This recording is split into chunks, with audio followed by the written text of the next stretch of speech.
When Elon Musk sat in court and defended Tesla's purchase of solar panel company SolarCity, he unleashed this bombshell. He hates being CEO of Tesla. He declared, "I rather hate it, and I would much prefer to spend my time on design and engineering, which is what intrinsically I like doing." The man with the engineering mind has said he only spends 60% of his time at Tesla on engineering. So why is he still in the driver's seat? He said during the trial he strongly believes the electric car company could not survive without him, insisting, "But I have to, or frankly, Tesla is going to die."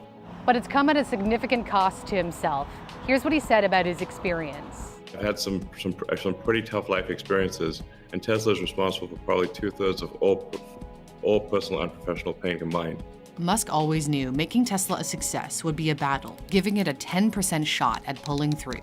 But he was inspired to try after test driving a tiny yellow electric prototype called the T0. He encouraged the company behind the T0, AC Propulsion, to commercialize it. And when it didn't, that inspired Tesla to come up with the Tesla Roadster. The problem with leading an electric car company was that Musk already had a monumental task on his plate. He had only just started his rocket company, SpaceX, which wanted to do what nobody had done before: build reusable rockets. That was supposed to be his day job. And on the side, he thought he could dedicate some time to Tesla, maybe 20 to 30 hours a week to work on product engineering. Instead of 20 or 30 hours a week, he sometimes puts in 20 hours a day, even sleeping at Tesla's factory when it struggled to mass produce the Model 3 in 2018. But he didn't start out as CEO. That job initially fell to engineer Martin Eberhard. He co-founded what was then Tesla Motors in 2002, alongside Mark Tarpenning. When they went looking for money to fund their venture, Musk came into the picture. He invested his personal fortune and became chairman of the company's board. When production problems arose with the Roadster and Tesla nearly ran out of money, Eberhard got ousted as CEO. Eventually, Musk took over in 2008. He said it was too hard to find a qualified chief executive officer from outside because Tesla wasn't a traditional automaker, but more of a technology startup. By that point, Tesla was near death. Musk scrambled to save the company by cutting the workforce and relying on friends to cover payroll while negotiating with investors to keep Tesla alive. As he once told Kara Swisher on the podcast Recode Decode, he still can't believe Tesla is alive. It is absurd that Tesla is alive. Absurd. Mm-hmm.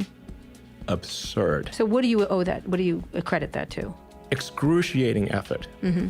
By you? 100-hour weeks. Right. By everyone. By everyone here at Tesla. Yes.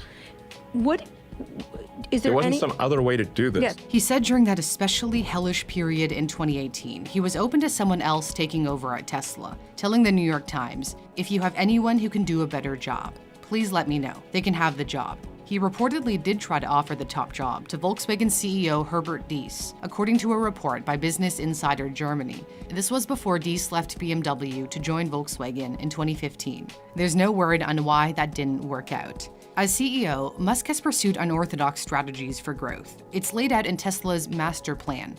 The strategy involves releasing high-end models before more affordable ones, whereas traditional automakers typically do the opposite. After developing the Roadster, Tesla unveiled the Model S and Model X, which then paved the way for the more affordable Model 3 and Model Y.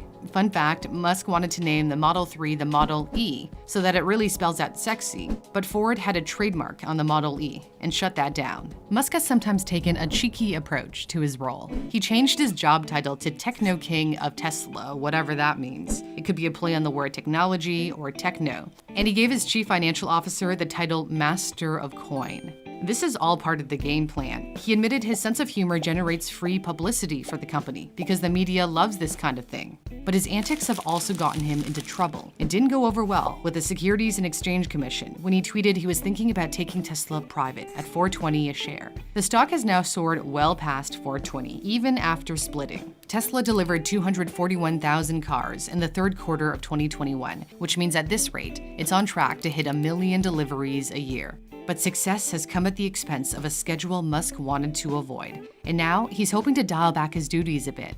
He says he'll likely skip Tesla's quarterly earnings calls from now on. I will no longer be default to doing earnings calls. I think going forward, I will most likely not be on earnings calls unless there's something really important that that I need to say. It's in those conference calls that he's made some epic and controversial comments, like this exchange with a Wall Street analyst in 2018. And so where specifically will you be in terms of You're capital requirement? Next. Boring bonehead questions are not cool. Next. He ended up apologizing to the analyst for his behavior.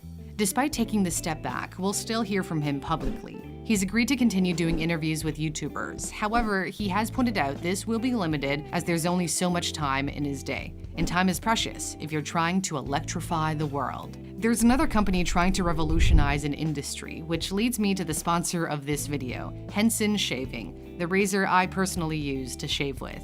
This razor was made in the same machine shop here in Canada that built parts for the International Space Station.